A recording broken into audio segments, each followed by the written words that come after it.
Kenapa? Kenapa? Kerana madmadah, berkumur-kumur dan istinsyaq itu termasuk dalam wajah. Yang dalam ayat tu ada kata apa? Fagsilu wujuhakum. Basuhlah wajah kamu. Okey, saya ikut termasuk. Basuh tangan tadi tak termasuk.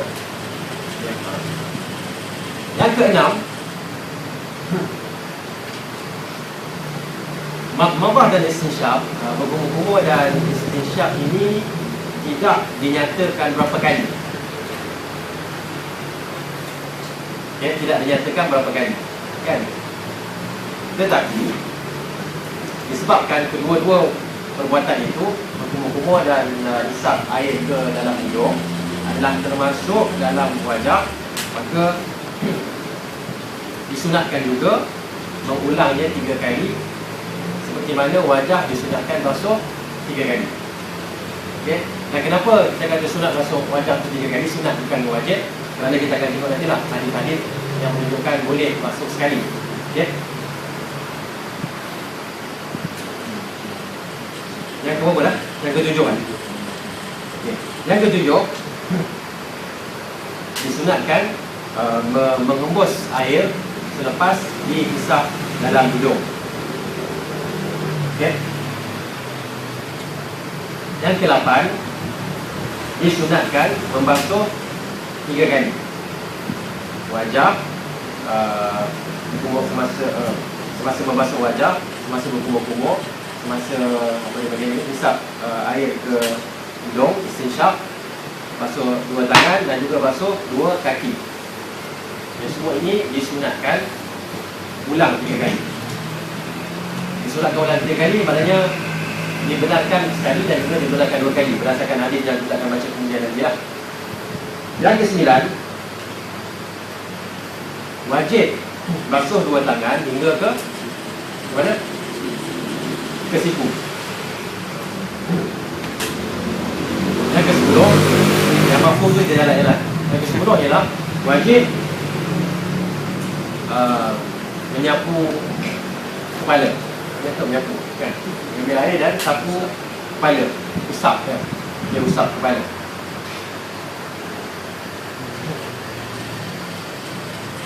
Dan Syekhul Islam Ibn Taymiyah mengatakan para imam telah bersepakat mengatakan bahawa sunnah ialah mengusap keseluruhan kepala seperti yang terdapat dalam hadis-hadis yang sahih. Ini ada khilaf lah maksudnya. Okay? Yang ke-11, usap kepala ataupun sapu kepala dengan air itu adalah berdasarkan kepada takhfif. Adalah berdasarkan kepada takhfif. Takhfif maksudnya mengurangkan. Bila kita sapu tak sama dengan basuh. Basuh lain kan? Yang orang kita faham basuh-basuh kan? Jadi kita faham maksud sapu. Jadi sapu itu sendiri adalah satu keringanan yang diberikan. Jadi bila mengusap air kepala dengan air adalah satu keringanan, yang artinya tidak disyariatkan mengulanginya. Mengulangi jadi 3 kali. Okay? Tidak disyariatkan. Okay?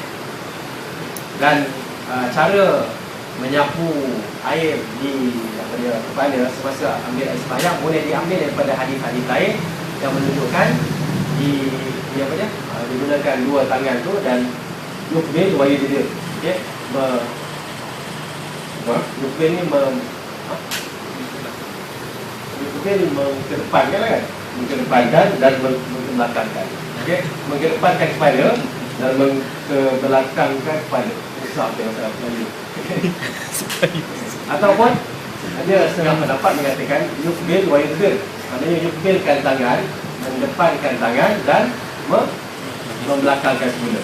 Okay? Itu datang khilaf daripada kefahaman yukbil dan yudbir.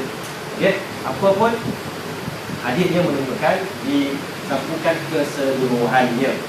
Okay? Yang ke-12, al-uzunan min ar-ras. Telinga, 2 telinga adalah termasuk dalam kepala.